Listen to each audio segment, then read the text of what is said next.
The February rain came down like hammered nails, soaking through my jacket before I'd made it 3 blocks from the subway. My heels clicked frantically against the wet pavement as I ran toward Aurelio, the kind of Manhattan restaurant where reservations required both connections and collateral. Water dripped from my hair into my eyes, smearing the mascara I'd carefully applied that morning. I was 20 minutes late for my shift. Diana. Paolo materialized at the staff entrance before I could slip inside unnoticed. The restaurant's floor manager looked like he'd aged 10 years in the past hour. His normally olive complexion had gone gray, and his hands, those steady hands that could balance 6 plates without trembling, were shaking as he grabbed my arm. "You're on private room 7 tonight." "What?" I stopped mid-step, water pooling around my ruined shoes. "That's Gianna's section." "I don't even." "Gianna's gone. Food poisoning." Paolo's grip tightened, his voice dropping to an urgent whisper that made my pulse spike. "Listen to me very carefully. These guests are not regular clients. You serve, you smile, you do not speak unless spoken to. You do not look directly at the head of the table." And Diana. His dark eyes bore into mine with an intensity that made my stomach drop. "Do not mess this up." I swallowed hard and nodded. I couldn't afford to mess anything up. 6 months ago, I'd fled Chicago with a restraining order, a canceled lease, and enough fear to fuel a cross-country move. My ex's love had morphed into surveillance, into showing up at my office, into 1,000 messages a day. New York was supposed to be my invisibility cloak, a city big enough to disappear into. But disappearing was expensive. My paralegal job barely covered rent on a studio in Queens. This restaurant gig kept me fed. "Who are they?" I asked, my voice steadier than I felt. I untied my soaked scarf with numb fingers. Paolo glanced over his shoulder toward the kitchen doors, then back at me. When he spoke, it was barely audible over the rain drumming on the awning. "Associates of the owner." My throat went dry. Everyone at Aurelio knew about the owner. Eric Foster, the man whose name appeared on exactly 0 public documents, but whose influence seemed to permeate every conversation in hushed tones. Servers who'd worked here for years claimed they'd seen him only once or twice, always in the private rooms, always surrounded by men in expensive suits who moved like coiled weapons. Some said he was just a successful investor with a taste for privacy. Others whispered darker affiliations, shipping routes, offshore accounts, meetings that ended with handshakes and suitcases. I'd spent 6 months perfecting the art of being invisible. Head down, blend in, don't ask questions. Don't attract attention. Don't give anyone a reason to remember your name. Paolo released my arm. Private room 7. The back corridor, past the wine cellar. They're already seated. He pressed a small leather folio into my hands, the kind we used for VIP guests. Professional, efficient, invisible. I nodded again, forcing my breathing to slow. Invisible. I could do invisible. I'd been doing it since I arrived in this city. I pushed through the swinging kitchen doors. The familiar sounds of Aurelio wrapped around me. The sizzle of sauté pans, the rapid-fire Italian from the line cooks, the gentle clink of crystal stemware being polished. The main dining room glowed with old-world elegance. Vaulted ceilings, Venetian plaster walls the color of aged parchment. Tables dressed in cream linen beneath the warm light of antique sconces. Senators dined here. Hedge fund managers. The kind of people whose smallest decisions moved markets. And tonight I was walking toward a back room to serve men whose decisions, I suspected, moved something far more dangerous. I smoothed my damp hair, straightened my apron, and headed down the corridor past the wine cellar. My reflection caught in the gilt-framed mirror at the hallway's end. A 28-year-old woman with dark eyes too wide, mascara slightly smudged, trying very hard to look composed. The door to private room 7 was already ajar. I took one more breath. Asterisk invisible, invisible, invisible asterisk, and stepped inside. The room was smaller than I'd expected, intimate in a way that made the air feel thick. Candlelight flickered from wall sconces, casting shadows across a single round table where 8 men sat in tailored suits that probably cost more than my annual salary. Cigar smoke hung in the air despite the no-smoking policy. No one had dared enforce it here, but it wasn't the smoke or the suits or even the palpable sense of power that made me freeze. It was the man at the head of the table. He sat with the absolute stillness of someone who'd never needed to command attention. It simply bent toward him like gravity. Dark hair precisely cut. A charcoal suit that fit like it had been stitched directly onto his frame. And eyes. Winter-gray eyes that tracked my entrance with the unhurried focus of a predator assessing whether something was prey or threat. Eric Foster. The 7 other men had paused mid-conversation when I entered. But he hadn't moved, hadn't blinked, just watched me with an expression I couldn't read, something between curiosity and calculation. "Good evening, gentlemen," I managed, my voice only slightly unsteady. I approached the table with the folio, keeping my gaze carefully neutral, professionally blank. Invisible. "My name is Diana. I'll be taking care of you this evening." One of the men, silver-haired, expensive watch, nodded absently and returned to his conversation in low tones. The others followed suit. I began distributing menus, moving around the table with practiced efficiency, hyper-aware of every sound. The rustle of paper, the scrape of a chair, my own breathing. When I reached Eric Foster's side, I set his menu down without looking at him directly.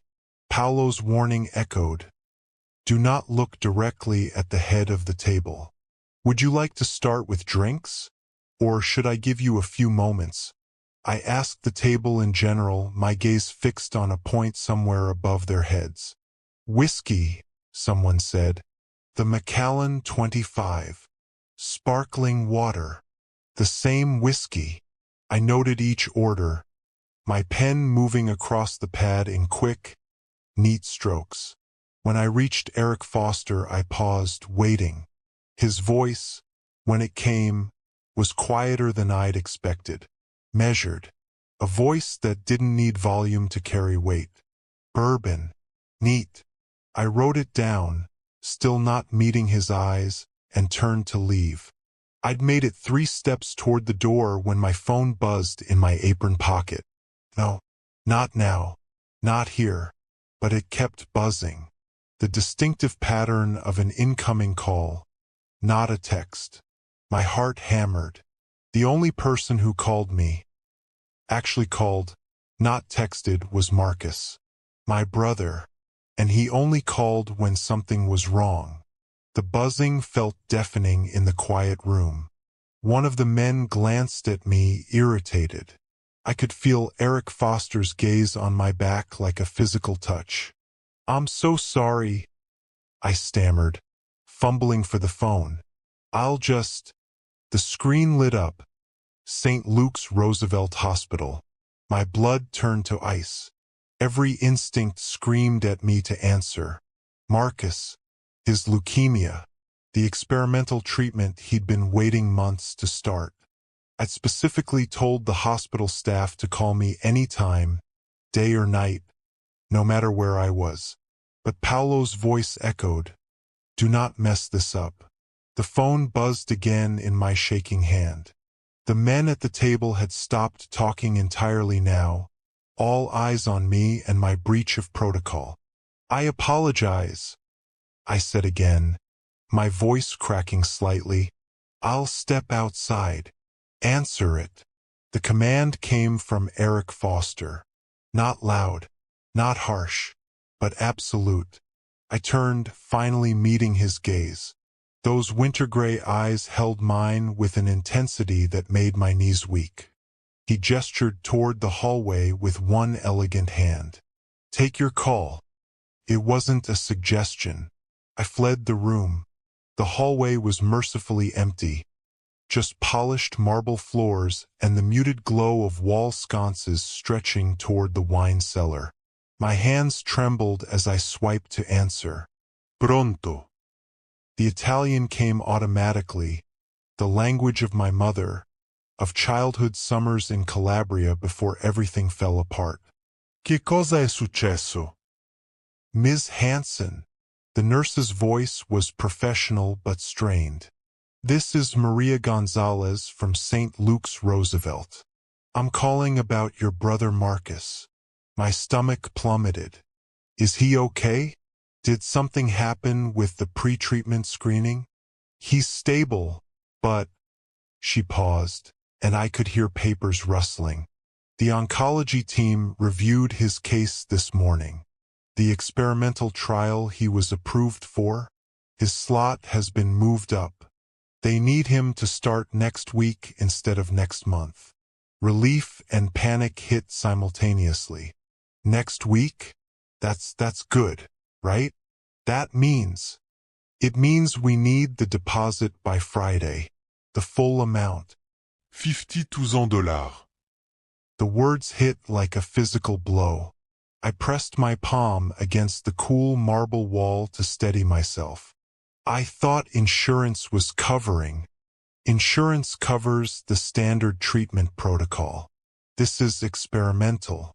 The deposit is required upfront, and, Ms. Hansen, I know this is difficult, but the hospital administration has been very clear.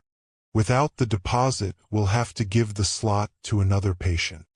I closed my eyes, doing math I'd already done 1,000 times.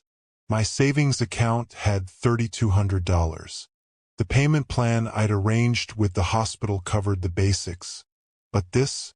$50,000 in 6 days? I'll figure it out. I heard myself say in Italian, the language I always reverted to when emotions overwhelmed English. Non lo perderemo. Non dopo tutto quello che ha passato. We won't lose this. Not after everything he's been through. Ms. Hansen. I'll get the money. My voice cracked. I'll take on another job. I don't know, I'll figure something out. Just please, per favor, don't give away his slot. I'll note that in his file. But Diana, her voice softened. Friday, 4 p.m. is the absolute deadline. I understand. Grazie, Maria. Thank you. I ended the call and stood there for a long moment, staring at my phone's black screen. Another job. As if working 70 hours a week wasn't already killing me. Maybe I could pick up overnight shifts somewhere. Maybe I could sell what? I didn't own anything worth selling except the used Honda I needed to get to my paralegal job. Marcus was 24 years old. He'd been fighting leukemia for 18 months. Through 2 failed treatment protocols and a bone marrow transplant that hadn't taken. This experimental trial was supposed to be his last real shot. The kind of cutting-edge immunotherapy only 3 hospitals in the country offered. And I was going to lose it because I couldn't come up with $50,000 in 6 days. I pressed my forehead against the cold marble, fighting the tears that threatened to ruin what was left of my mascara.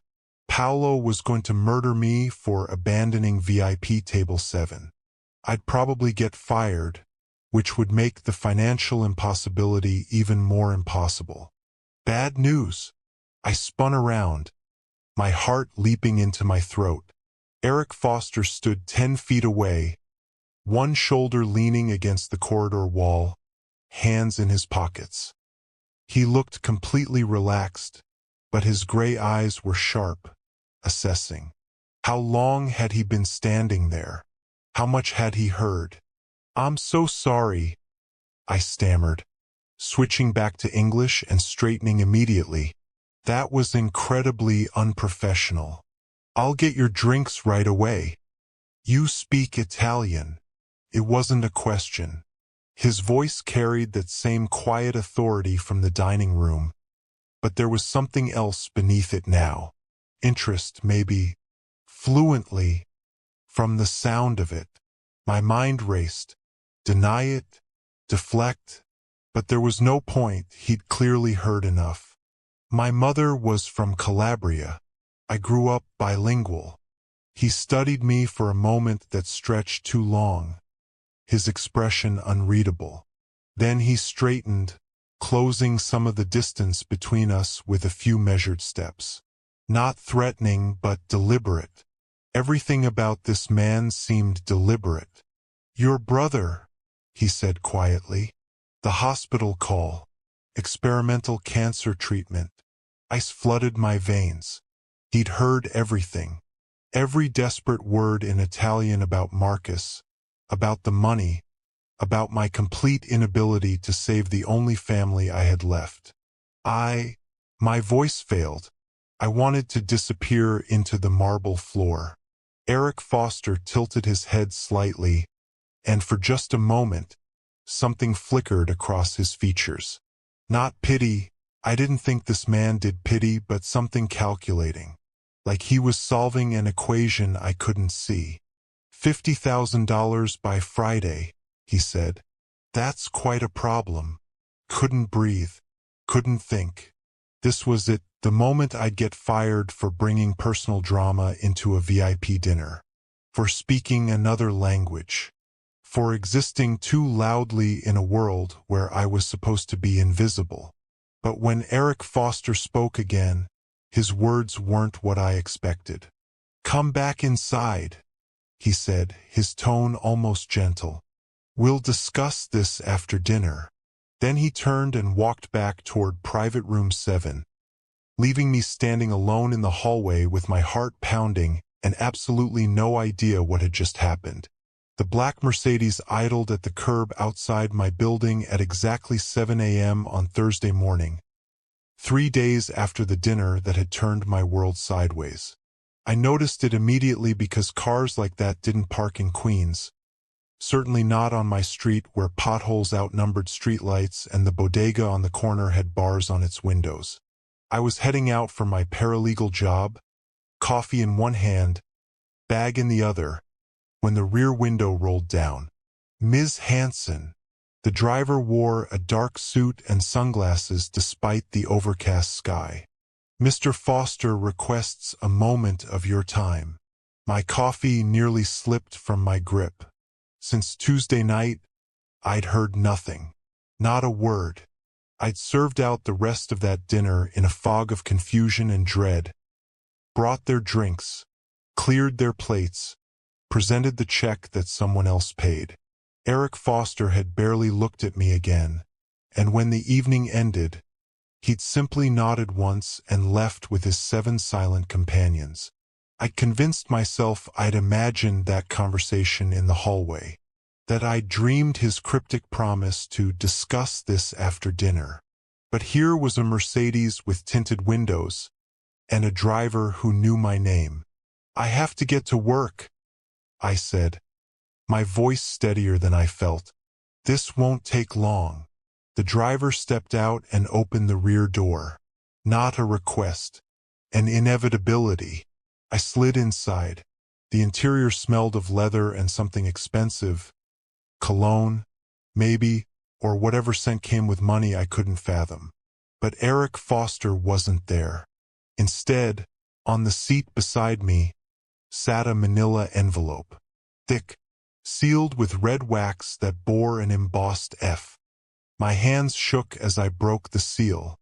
The first document was a photocopy of my restraining order against James Carmichael, dated 8 months ago in Chicago. Every detail was there.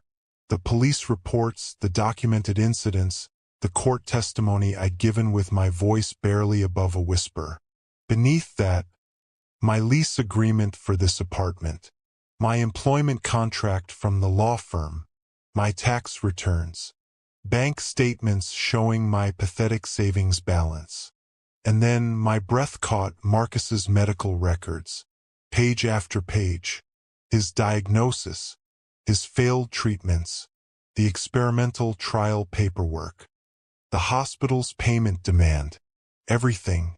This man had compiled my entire life into a dossier like I was a subject under investigation. The final page was different. Heavy cardstock, cream-colored. A single paragraph typed in elegant font. Ms. Hansen, *, I have a proposition that benefits us both. I require translation services for business negotiations in Sicily. 10 days, beginning Saturday. In exchange, I will cover your brother's treatment in full, including transfer to a private facility in Zurich that specializes in his specific condition. The Swiss clinic has a 73% success rate compared to St. Luke's 41%. Your answer is required by noon today. Asterisco, e.f*. No signature. No phone number. Just those crisp sentences that rewrote my entire reality. I read it 3 times, my mind struggling to process. Zurich, 73%. 10 days in Sicily. Translation services. Translation services for a man whose business associates spoke in hushed voices and whose presence made seasoned managers shake. The partition between the front and back seats slid open. The driver's eyes met mine in the rearview mirror. Mr. Foster wanted me to clarify that your decision requires no immediate response. However, he glanced at his watch. Should you agree, a flight has been arranged for tomorrow evening. 6 p.m. from Teterboro. Tomorrow. My voice came out strangled. I have a job. I have my apartment. I can't just. Mr. Foster has taken the liberty of speaking with your employer at Morrison & Associates. They're aware you'll be unavailable for the next 2 weeks due to a family emergency. Your position will be waiting when you return. He said it like it was the simplest thing in the world. Like Eric Foster could just rearrange people's lives with a phone call. Which apparently he could. And if I say no? The driver's expression didn't change. Then we drive away, and you never hear from Mr. Foster again. The choice is entirely yours, Ms. Hansen. I looked down at the dossier in my lap, at Marcus's medical records, at the number 73%. My phone buzzed. A text from an unknown number. * The car will return at 5 p.m. for your answer. Pack light. Sicily is warm this time of year. *. I stared at the screen, then at the dossier, then at the driver who was already exiting the vehicle to open my door. 5 p.m., he repeated.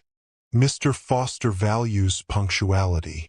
I stepped out onto the cracked sidewalk of my Queen Street, clutching a folder that contained every secret I tried to bury, and an offer that felt less like salvation and more like selling my soul.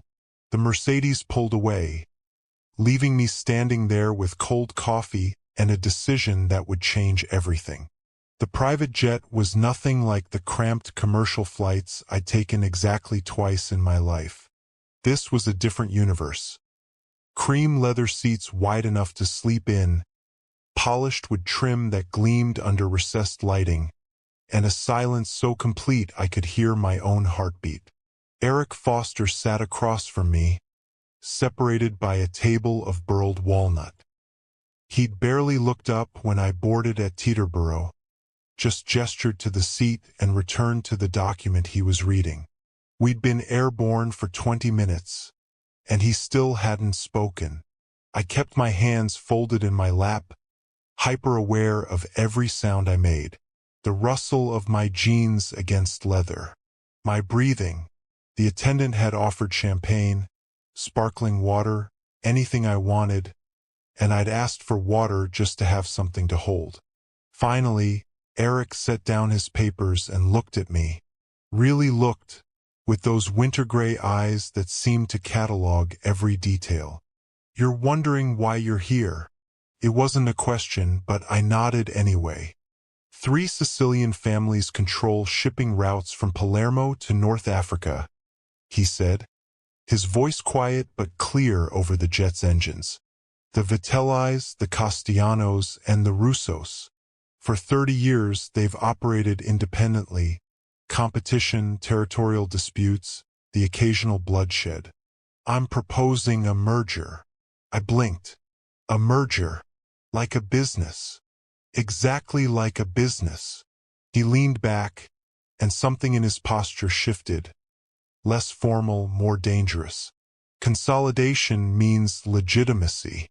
Legitimate operations mean access to banking systems, international trade agreements, political influence without the mess of violence. But it also means trust. And trust among men who've been killing each other's relatives for decades doesn't come easily. And you need a translator for this." My voice sounded small in the cabin's luxury. "I need you for this." He emphasized the word with surgical precision. "These men, they're old-fashioned, traditional. They'll speak freely at dinner, at social gatherings. In Sicilian dialect they assume Americans can't understand. They'll discuss strategy, alliances, betrayals, all while you serve wine and smile." Understanding hit me like cold water. "You want me to spy. I want you to listen." He picked up a tablet from the seat beside him and slid it across the table.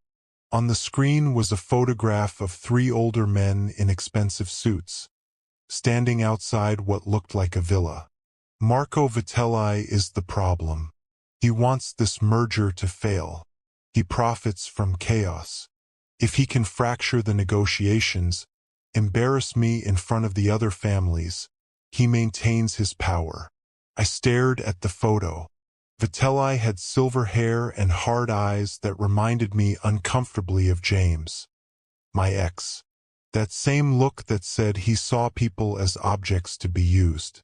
"What happens if the merger fails?" I asked. Eric's expression didn't change, but something flickered in his eyes. Something cold. Va. Palermo Barnes. Supply chains collapse. People die. He said it with the flat certainty of someone who'd seen it before. "And I lose everything my father built." The weight of that settled over me. I wasn't just translating business deals.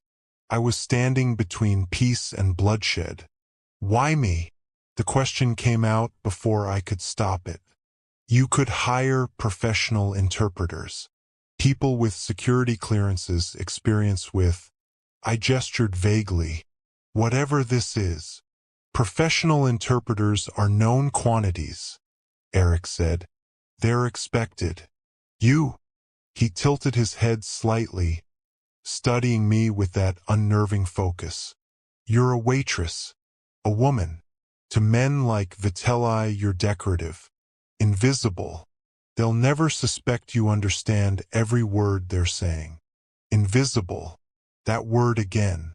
The thing I'd worked so hard to become in New York, now weaponized into something else entirely. "You'll be my ears," he continued, his voice dropping lower. "You'll hear things I can't. See things they'll hide from me.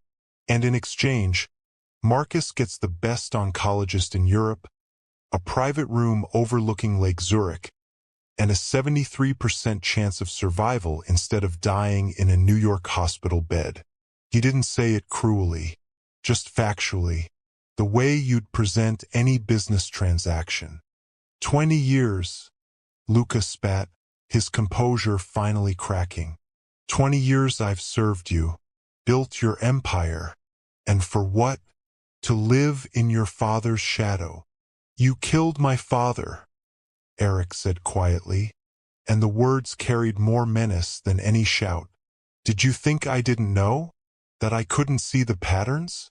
You were there that night, in the garden, the only one besides family.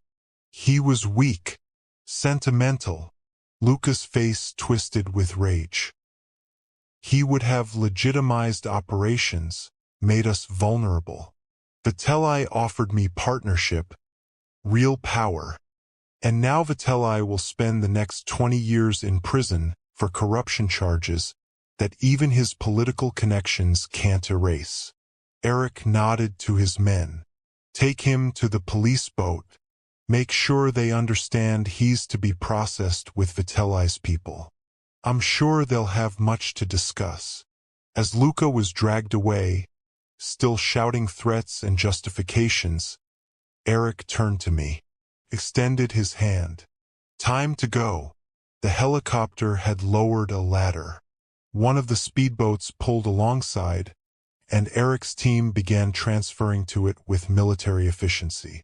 I stared at his outstretched hand, at this man who'd just dismantled a conspiracy with the precision of a surgeon, and realized I was watching something I'd never seen before. Eric Foster without the mask. Diana. His voice softened slightly. Trust me. I took his hand. We transferred to the speedboat as the helicopter lifted away. A decoy, I realized, meant to split attention. Our boat shot forward, leaving Vitelli's yacht surrounded by police and Luca's betrayal collapsing around him like a house of cards. Eric pulled me against his side as we raced toward a private marina, his arm around my waist, solid and certain. How do you feel? I should have been terrified, should have been questioning every decision that led me here. Instead, I felt alive in a way I'd never experienced. Like I'd spent 28 years sleepwalking and had finally woken up. Like I just watched you destroy two men without raising your voice. I said. His mouth curved into something predatory. They destroyed themselves. I just made sure everyone was watching when they did. The speedboat cut through the Mediterranean, heading toward coordinates only Eric knew, and I understood with absolute clarity that there was no going back. Not to Queens. Not to invisibility. Not to the safe, small life I'd built from fear. A chosen aside. And sides in Eric Foster's world were permanent. The Lake Como estate made Villa Serafina look modest. A fortress of stone and glass perched above water so blue it hurt to look at, surrounded by mountains that touched low clouds. We'd arrived by helicopter 3 days after Sicily, after Vitelli's arrest made international news, after Luca's confession detailed 2 decades of betrayal, after the 3 families signed merger documents with Eric as the undisputed architect of their new legitimacy. I stood on the terrace of my suite, separate from Eric's this time, a choice he'd made without explanation, watching speedboats patrol the perimeter. Security, always security in his world. A knock at my door. Come in. Eric entered carrying 2 glasses of wine, still dressed in the dark suit he'd worn for his afternoon calls with attorneys. He handed me one, then stood beside me at the railing, silent for a long moment. Marcus starts the 2nd phase of treatment tomorrow, he said finally. Dr. Kaufman says his markers are responding better than expected. 90% chance of full remission now. Relief flooded through me so powerfully my knees weakened. 90%. Your mother's asking when you're coming to visit. He took a sip of wine, his profile carved against the darkening sky. I've arranged a plane for whenever you're ready. Something in his tone made my chest tighten. And after I visit? After. He set down his glass with careful precision. You're free to return to New York. Your apartment lease has been maintained. Morrison and Associates is expecting you back. Everything you left behind is still there, waiting. I stared at him. You're letting me go. I'm giving you a choice. He finally turned to face me, and those winter-gray eyes held something raw I'd never seen before. You came to Sicily because you needed money for Marcus. That debt is paid. What happens now can't be transactional. What are you saying? I'm saying. He stopped, jaw tightening like the words cost him something. I'm saying that if you stay, it has to be because you want this life. Not because you owe me. Not because you're afraid to leave. But because you choose it. Choose me. My heart hammered against my ribs. And if I go back to New York? Then you go with my gratitude for saving my life. And a bank account that ensures you never have to serve tables again. His voice remained steady, controlled. No strings. No obligations. You walk away clean. The offer hung between us. Freedom, safety, the invisible life I'd fought so hard to build. I could go back to Queens, to my paralegal job, to a world where powerful men didn't exist in my orbit and betrayal wasn't currency and survival didn't require ruthlessness. What do you want, Diana? Eric asked quietly. Not what's safe. Not what's logical. What do you want? I thought about the past 10 days. About translating deadly negotiations and wearing a dead woman's pearls and watching this man dismantle his enemies with surgical precision. About the way he'd touched my face in the villa garden and kissed me like I was air itself. About feeling seen for the first time in my life, not as prey or decoration or someone to be protected, but as an equal partner. I want. My voice caught. I want to stop hiding. I want to stop being afraid of my own visibility. Then stay. He closed the distance between us, hands framing my face with unexpected gentleness. Stay and be visible. Be mine. Not as an investment or a tool, but as... He paused, vulnerability flickering across his features. As everything. I kissed him instead of answering, pouring 28 years of invisibility into that contact, letting it burn away under the intensity of his response. When we finally broke apart, both breathing hard, I whispered against his mouth, "Ask me properly." Understanding lit his eyes. He pulled back, reached into his jacket, and extracted a small velvet box. Inside sat a ring, a single diamond surrounded by black pearls, the gold band engraved with words in a language I recognized. Cutipara ne faccia ti veni, cutipara darer ti compra, ireda load, the Sicilian script flowing naturally. Who speaks to your face sells you. Who speaks behind your back buys you. My grandmother's saying, Eric said, about loyalty, about knowing who truly sees you. He took the ring from its box, held it between us like a question. Diana Hansen, will you let me see you for the rest of our lives? The proposal was so perfectly him, possessive and honest and stripped of romantic pretense. I held out my hand, watching as he slid the ring onto my finger, the weight of it both foreign and inevitable. Yes.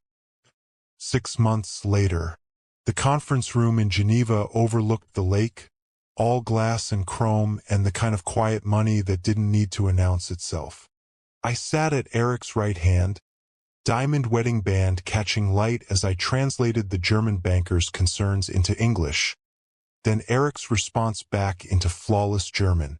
Mrs. Foster makes an excellent point about liquidity ratios, the banker said, nodding at me with respect I'd learned to accept as my due. Mrs. Foster. Diana Foster. The name still felt new, like expensive clothes I was growing into. Across the table, the Russo brothers watched with careful neutrality. They remembered the waitress from Villa Serafina, remembered underestimating the woman in the green dress. They wouldn't make that mistake again. Eric's hand found mine under the table, fingers intertwining briefly. a private gesture in this public space. When I glanced at him, he gave me the smallest smile, the one reserved only for moments when we were alone or might as well be. The meeting concluded. Handshakes and assurances and the dry shuffle of signed documents that legitimized another piece of the empire we'd built together. As the room emptied, Eric pulled me against him, his lips brushing my temple. "How did I do?" he murmured. "You let them think they negotiated favorable terms while securing everything you actually wanted." I turned in his arms, smiling up at him. "So perfectly. I learned from the best." His thumb traced the pearls at my throat. New ones, commissioned to match his grandmother's necklace. A wedding gift. Ready to go home? Home. The Lake Como compound where security knew my face and staff called me Signora, and I'd learned to move through spaces like I belonged in them, because I did.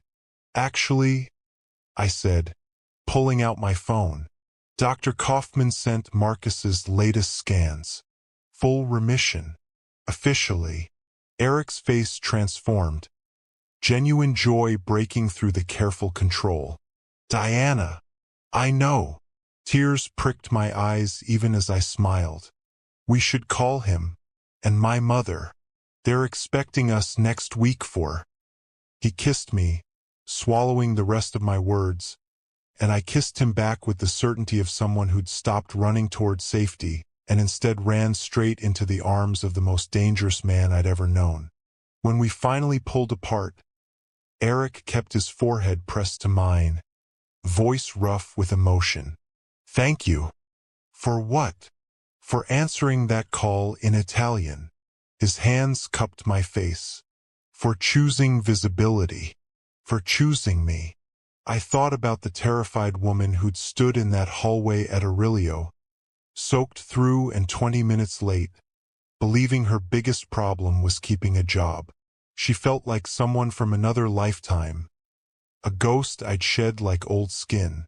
"I was never invisible," I said, echoing words I'd spoken months ago on a different terrace. "I was just waiting for someone to see me properly." Eric smiled, that devastating, rare smile, and pulled me toward the door, toward the car waiting outside, toward the private jet that would take us home to Como, where our life together unfolded in careful strategies and stolen moments and the kind of partnership that looked like possession but felt like freedom. Behind us, Geneva glittered in afternoon light. Ahead, mountains rose against an endless sky, and between us, the weight of rings and promises and a choice I'd make again every single day. I was Diana Foster now, visible, untouchable, exactly where I belonged. I looked out the window at the dark Atlantic below, then back at Eric Foster. This man who dismantled my life and rebuilt it in 48 hours, who sat across from me like a king surveying a chess piece. "What if they find out?" I asked quietly. "What if Vitelli realizes what I'm doing?" Eric's jaw tightened almost imperceptibly. "Then you stay close to me, at all times. You don't leave my sight." His eyes held mine with absolute certainty. "I protect my investments, Diana. And you—" Something shifted in his expression, something I couldn't quite read. "You're a very valuable investment." The jet's engines hummed. Somewhere behind us, the attendant moved quietly through the cabin, and I sat there, 30,000 feet above the ocean, realizing I just agreed to enter a world where the wrong word overheard could start a war. "We land in 6 hours, Eric said, returning to his documents. "Get some sleep. Tomorrow the performance begins." The Villa Serafina clung to the cliffs above Palermo like something from a Renaissance painting, honey-colored stone walls softened by centuries of Mediterranean sun, terracotta roofs crowned with weathered tiles, and gardens that cascaded down toward the impossibly blue sea. Bougainvillea rioted in shades of magenta and coral along the walls, and the air tasted of salt and citrus blossoms. I stood in the circular driveway, my single suitcase feeling pathetically inadequate, while Eric spoke in rapid Italian to a man who'd emerged from the villa's entrance. The man, gray-haired, immaculately dressed, nodded repeatedly, his eyes flicking to me with barely concealed curiosity. "Diana!" Eric's voice pulled me from my stupor. "This is Giovanni. He manages the estate. Anything you need, ask him." Giovanni bowed slightly, old-world courtesy that felt absurdly formal. "Signorina Hansen, benvenuta." Inside, the villa was a study in faded grandeur. Frescoed ceilings depicting mythological scenes, marble floors worn smooth by generations of footsteps, furniture that belonged in museums. Giovanni led us up a sweeping staircase to the second floor, down a hallway lined with oil paintings of stern-faced ancestors. He opened a door to reveal a suite that made my queen's apartment look like a storage closet. Floor-to-ceiling windows overlooking the sea. A four-poster bed dressed in ivory linens. An antique writing desk. Fresh flowers on every surface. "Your room adjoins Mr. Foster's through that door," Giovanni said, gesturing to a carved wooden door on the far wall. "For security purposes." My stomach flipped. Adjoining rooms. "The wardrobe has been prepared per Mr. Foster's instructions," Giovanni continued, opening an armoire that revealed a rainbow of silk, linen, and designer labels, dresses, blouses, shoes I'd never be able to walk in. "Dinner is at 8. The Vitellis and Castellanos will be joining us. Cocktails at 7:30 in the East Salon." Then he was gone, and I was alone in a room worth more than everything I'd ever owned combined. I walked to the windows, pressed my palm against the sun-warmed glass. Below, the Mediterranean stretched endlessly, dotted with white sailboats. This was insane. 3 days ago, I'd been serving tables in Manhattan. Now I was standing in a Sicilian villa, about to have dinner with men who'd occasionally engaged in bloodshed. A knock at the adjoining door made me jump. "Come in," I called, my voice uncertain. Eric entered, changed from his travel clothes into dark slacks and a white shirt, sleeves rolled to his elbows. He carried a small black velvet box. "How's the room?" he asked, glancing around as if he hadn't personally arranged every detail. "It's overwhelming." I gestured helplessly at the opulence surrounding us. Something that might have been amusement flickered across his features. "You'll get used to it." He approached, and I caught the scent of his cologne. Cedar and something darker. "Tonight's dinner is preliminary, testing the waters. The Russos arrive tomorrow, and that's when real negotiations begin. What do you need me to do?" "Listen to everything. Remember everything." His gray eyes held mine with that familiar intensity. "The Vitellis, especially Marco and his nephew Luca. If they speak in Sicilian dialect, I need to know what they're saying." "Topics." Tone. "Anything that seems like subtext." I nodded, my throat dry. "Okay. There's one more thing." He opened the velvet box, and my breath caught. Inside lay a strand of black pearls, each one perfectly matched, gleaming with an iridescent depth that spoke of centuries under the sea. The clasp was antique gold, worked into an intricate design. "These belonged to my grandmother," Eric said quietly. "Sicilian. She wore them to every important family gathering until she died." He lifted the necklace from its box. "Turn around." I obeyed, my heart hammering. His fingers brushed my neck as he fastened the clasp, warm against my skin. The pearls settled against my collarbone, surprisingly heavy. Anchoring. There. His voice was close to my ear. Now you're under my protection. Everyone at that dinner table will see these and know you belong to this family. To me. I turned to face him, acutely aware of how close we were standing. Why would they care about a necklace? Because in their world, symbols matter. His hand came up, adjusting the pearls slightly, his knuckles grazing my skin. These pearls say you're not staff, not a stranger. You're mine. And what's mine doesn't get touched.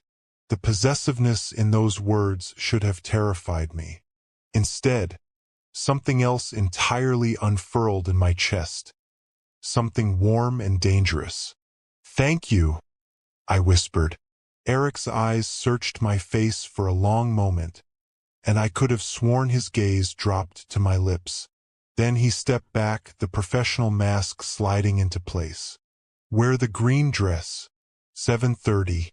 Don't be late. He returned to his room through the adjoining door, leaving me alone with black pearls around my neck and the unsettling realization that I'd just been claimed by a man I barely knew, and I hadn't wanted to pull away.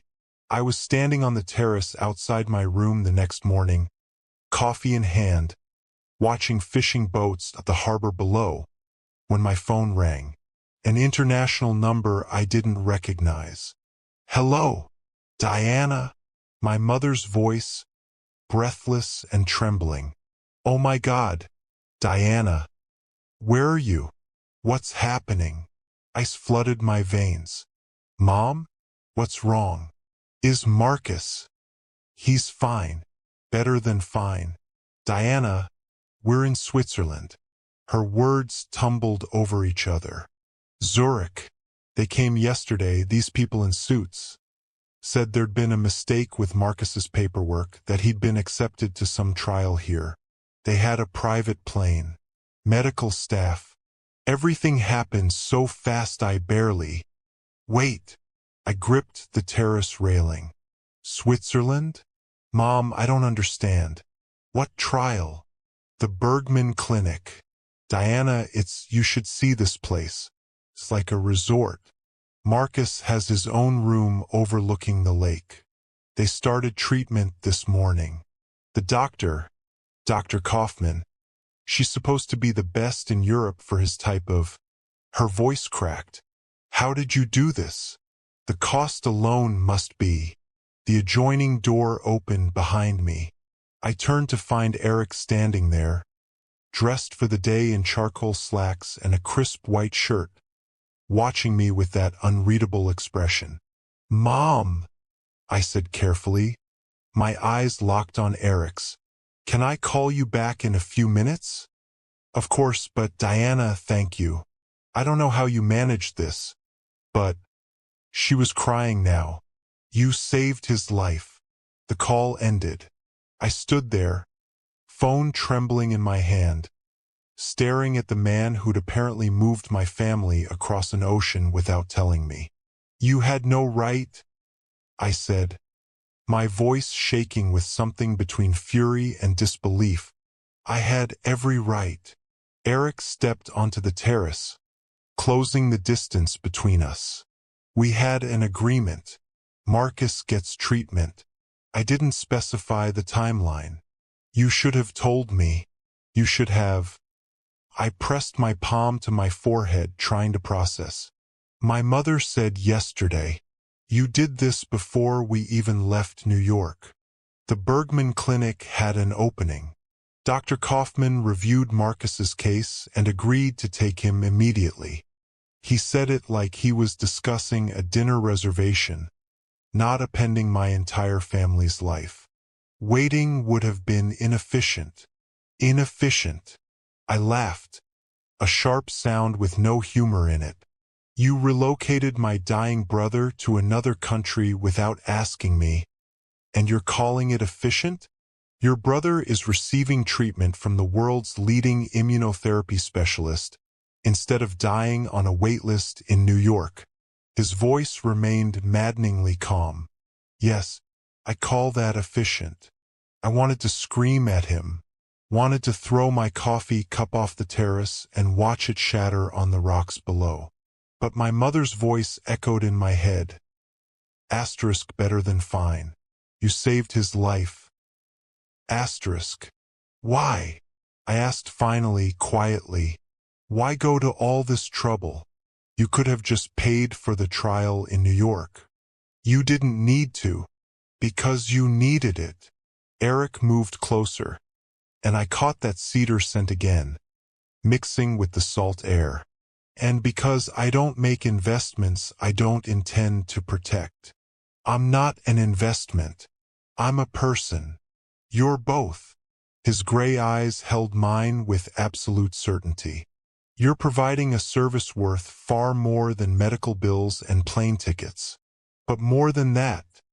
He paused, and something shifted in his expression. Something almost vulnerable. My father died because I wasn't paying attention, because I trusted the wrong people and missed the signs until it was too late. The confession hung between us, raw and unexpected. Marcus is 24, he continued, his voice dropping lower. The same age I was when I lost my father. If I can prevent someone else from experiencing that. He stopped, jaw tightening. Consider it penance. I didn't know what to say. This man who'd terrified me, who'd dismantled my life with the casual efficiency of someone moving chess pieces, was standing on a Sicilian terrace admitting to guilt that had nothing to do with me. Can I talk to him? I asked. To Marcus.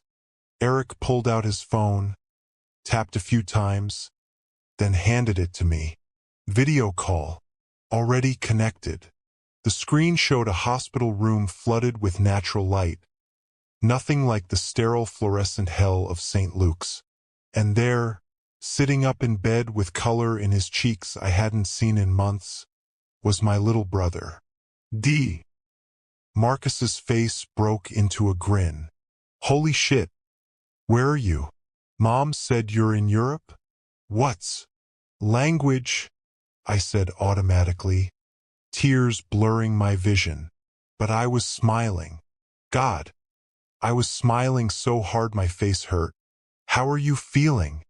Like I can actually breathe for the first time in forever. He gestured around the room. This place is insane. The food is actual food. The nurses speak 3 languages. Dr. Kaufman says the treatment protocol they're using isn't even available in the States yet. We talked for 10 minutes, about the view from his window, about the experimental medication, about our mother's relief that had transformed into something like hope. When we finally ended the call, I handed Eric's phone back with shaking hands. 73%, I said. 82, actually. Eric pocketed the phone. Dr. Kaufman's success rate with Marcus's specific markers is higher than I initially quoted. I looked out at the Mediterranean, at the impossible blue stretching to the horizon, and felt something fundamental shift in my chest. This man was dangerous, controlling. He'd invaded my privacy and rearranged my life without permission. But he'd also saved the only family I had left. Thank you, I whispered. Eric's hand came up, cupping my jaw gently, turning my face toward his. His thumb brushed away a tear I hadn't realized had fallen. 3 fleets become 1. Costs decrease by 40%. And control becomes centralized, Vitelli countered, swirling his wine. In whose hands, exactly? A board. Representatives from each family. Eric gestured toward the papers spread across the table. Equal voting rights on all major decisions. I circled the table with the Barolo, refilling glasses, listening to every word. The conversation flowed between Italian and English, numbers and percentages, the bland language of legitimate business. But beneath it ran currents I couldn't quite catch. Vitelli's sardonic tone when he mentioned trust, the way Luca's jaw tightened whenever Eric spoke. After the main course, I retreated to the serving area adjacent to the dining room, a narrow corridor where Giovanni had stationed wine, water, and the next course. I was checking the dessert plates when I heard footsteps, followed by the click of a door closing. Luca's voice, low and urgent, speaking rapid Sicilian dialect that even most Italians would struggle to follow. But my mother's family was from Calabria, close enough to Sicily that I'd grown up understanding the guttural consonants and dropped vowels. "Tomorrow night," he was saying. "The shipment arrives at midnight. You'll have 3 hours before anyone notices." A pause. Someone responding on the other end of the call. "No, he suspects nothing. The American thinks this is about trade routes and legitimacy." Luca laughed, a sound without humor. "Arrogant bastard, just like his father." My hand froze on the wine bottle. "Make sure the police are in position. I want him arrested before he reaches the marina." And the girl, another pause. "Make sure she doesn't leave the villa. Vitelli wants to send a message about disrespecting Sicilian hospitality." Ice flooded my veins. The girl. Me. It'll look like he betrayed the families, tried to run. Perfect excuse for Vitelli to take control of everything. Luca's voice dropped even lower. 20 years I've waited for this. 20 years watching him play king with my father's empire. Footsteps approached the corridor. I grabbed a dessert plate, hands shaking so badly the china rattled, and pushed back into the dining room just as Luca emerged from the side door, pocketing his phone. His eyes found mine, just for a second, and something flickered across his face. Suspicion? Calculation? I kept my expression blank, invisible, and set the plate in front of Antonio Castellano with a small smile. "Panna cotta," I said in Italian, "with blood orange." The conversation resumed. Eric was discussing profit margins with the Russo brothers, his voice steady, completely unaware that his second-in-command had just orchestrated his arrest and possibly his murder.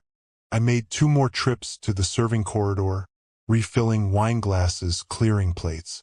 Every movement felt mechanical, my mind racing. Tomorrow night, midnight shipment, police in position. The American doesn't leave the villa. Eric had said Luca was his childhood friend, someone he trusted implicitly, someone who'd been at his side for 20 years. And Luca had just sold him to Marco Vitelli like livestock at auction. When dessert finally ended and the men moved to the salon for cigars and grappa, I caught Eric's eye. He read something in my expression because his hand moved almost imperceptibly, a gesture toward the terrace doors. 5 minutes later, after I'd cleared the last of the dishes, I slipped outside into the night air. The Mediterranean stretched black and endless below, punctuated by distant lights from fishing boats. Eric materialized from the shadows, a cigar in one hand. "What did you hear?" I told him everything. Every word of Luca's phone call, the timeline, the plan to frame him for betraying the families. My voice shook despite my efforts to stay calm. When I finished, Eric was silent for a long moment, his face unreadable in the darkness. Then he took a long pull from his cigar, the ember flaring red. "My father was murdered by someone he trusted," he said quietly. "I always knew history would repeat itself. I just needed to know who." "You suspected Luca?" "I suspected everyone." He turned to face me fully, and the look in his eyes made my breath catch. "But now I know." And now, something dangerous crossed his features. "Now we have 24 hours to turn the trap back on them." His hand found mine in the darkness, fingers intertwining with a certainty that felt like a lifeline. "Stay close to me tomorrow," he said. "Don't leave my sight. Can you do that?" I nodded, unable to speak past the fear lodged in my throat.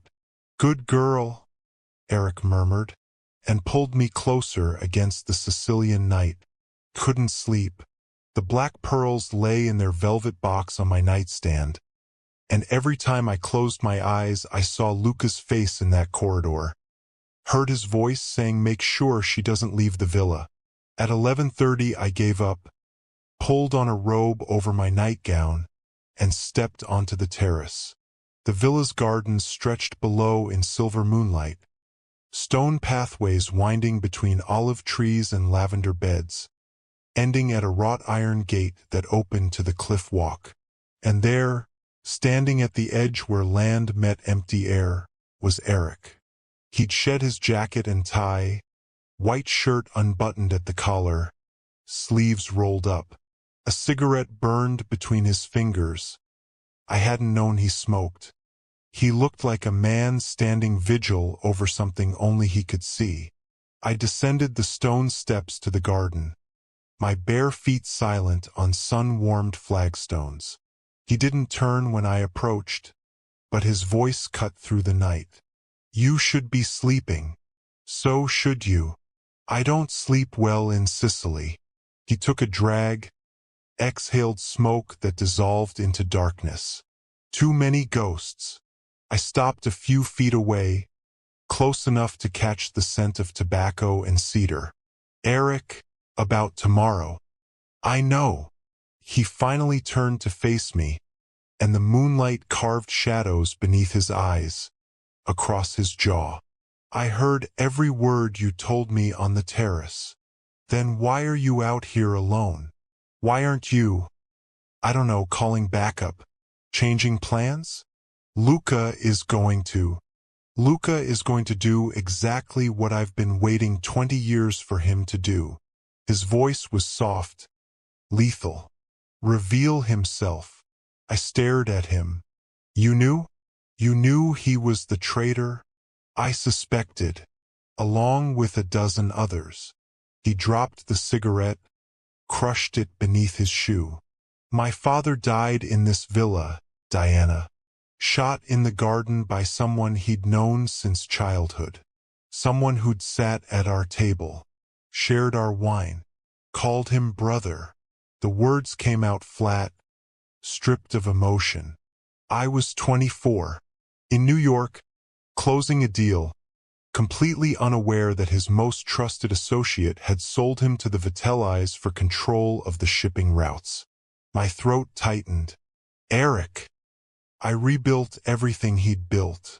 Spent 2 decades consolidating power, eliminating enemies, creating the exact scenario that would force the traitor to reveal himself. He stepped closer, and I could see the dangerous focus in those gray eyes. A merger, a chance to legitimize operations, the kind of opportunity that requires betrayal to prevent. "You used yourself as bait." The realization hit like cold water. I used everything as bait. This villa, the negotiations, the consolidation of 3 families that someone, Vitelli and whoever he'd bought from my organization, would do anything to stop. His hand came up, fingers tracing the line of my jaw. "What I didn't plan for was you. Me. You were supposed to be a translator, a tool." His thumb brushed my lower lip, and my breath hitched. "Instead, you gave me the one thing I couldn't obtain through surveillance or strategy. Proof." Luca's own words, overheard by someone they'd never suspect of understanding. "So what happens tomorrow?" "Tomorrow, Luca believes he's springing a trap." Something dark and satisfied curved Eric's mouth. "He'll discover he's walked into one instead. The police he thinks Vitelli bought? Mine. The shipment at midnight? A fiction I planted 3 weeks ago. And the arrest that's supposed to destroy me? He leaned closer, his voice dropping to barely a whisper. "We'll destroy him." I should have been terrified. This man had orchestrated an elaborate revenge plot spanning 2 decades, had manipulated everyone around him like chess pieces, had used me as an unknowing weapon. But standing in the moonlit garden with his hand on my face and danger radiating from him like heat, I felt something else entirely. "You just saved my life," he said quietly. "Do you understand that? Without your warning, I wouldn't have known which enemy to watch. Luca could have destroyed everything.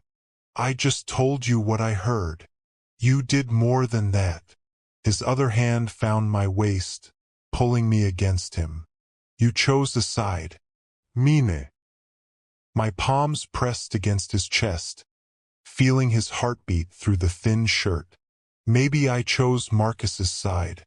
The treatment, Don't. The word was almost harsh. Don't diminish what you did. You could have stayed silent, let events unfold, taken the money and walked away when the dust settled. But you came to me. His forehead touched mine, and the intimacy of it stole my breath. Why? The truth sat on my tongue, terrifying and inevitable. Because the thought of you dying made me feel. I couldn't finish. Eric's grip tightened on my waist. Feel what? Like I'd lose something I didn't know I needed. For one suspended moment, we stood there in the garden where his father had died, where history waited to repeat or rewrite itself. Then Eric closed the distance between us and kissed me with the intensity of a man who'd been holding back for days. For years, maybe. His mouth claimed mine with a possessiveness that should have frightened me but instead ignited something molten in my core. I kissed him back, fingers tangling in his hair, 24 years of being invisible burning away under his touch. When we finally broke apart, both breathing hard, his eyes held something I'd never seen before. Vulnerability. "Stay," he said against my lips. "After tomorrow, after Sicily, stay with me." "Eric, I know it's insane. I know you barely know me. But Diana," his hand cupped my face with unexpected tenderness. "I see you. Not the waitress. Not the paralegal. Not the woman hiding from her past. I see you, and I'm asking you to stop hiding." In the distance, waves crashed against the cliffs.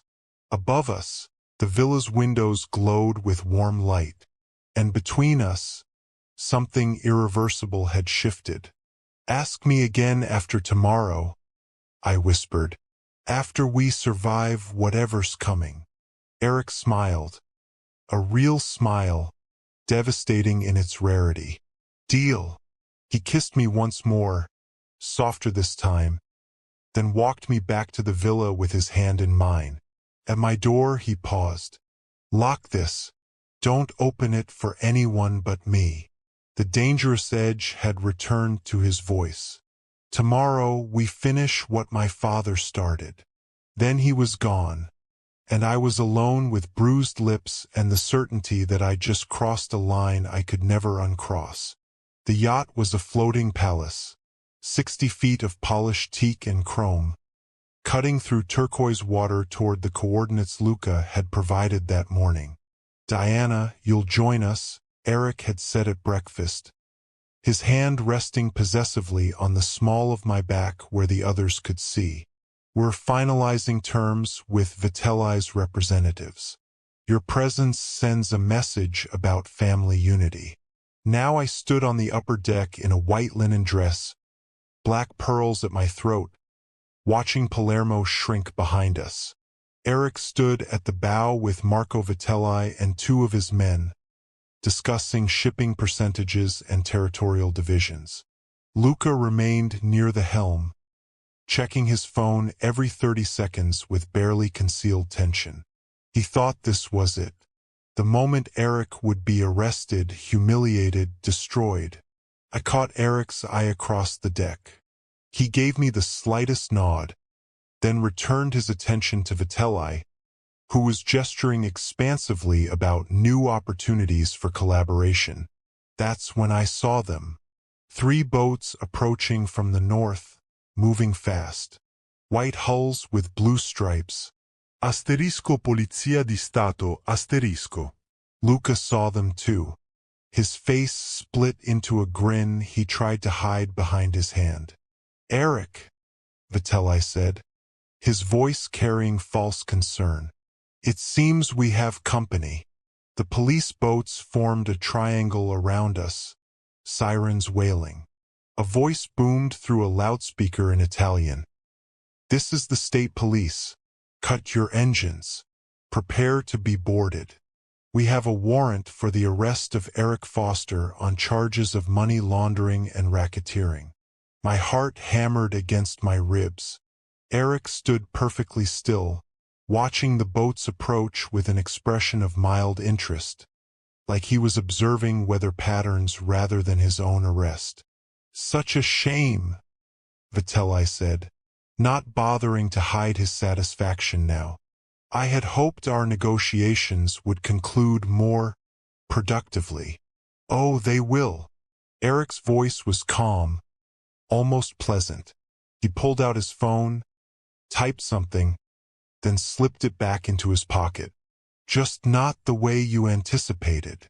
3 things happened simultaneously. First, 2 speedboats appeared from behind a rocky outcropping to the east. Sleek, black, moving like predators. Eric's boats. Second, a helicopter crested the cliff line, descending rapidly toward our position, the thump of rotors drowning out the police sirens. Third, the police boats suddenly changed course, surrounding Vitelli's yacht instead of ours. Vitelli's face drained of color. What? Those aren't your police, Marco. Eric's voice had gone cold, stripped of all pretense. They're mine. Or rather, they're officers who prefer accurate information about who's actually laundering money through Palermo's ports. He gestured toward Luca, who'd gone statue still near the helm. Your associate was kind enough to provide extensive documentation, recordings of your conversations, financial transfers, all very thorough. You? Vitelli lunged forward, but Eric's security materialized from below deck, blocking him.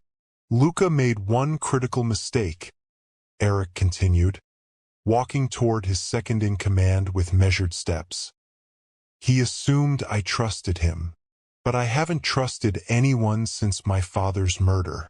So when Diana overheard his phone call, he glanced at me, something fierce and possessive in his eyes. She simply confirmed what I'd already begun suspecting. Luca's hand moved toward his jacket, but 2 of Eric's men had weapons drawn before he could complete the motion. The shipment you mentioned? Eric said. Fiction. The arrest warrant? Written by prosecutors who report to me. And this meeting. He gestured at the chaos around us. Police boarding Vitelli's yacht. The helicopter hovering overhead. Speedboats flanking our position. This was always about forcing you to reveal yourself. Show your respect by hitting that like button, subscribe to join the family, and drop a comment below to let the commission know your thoughts on today's hit.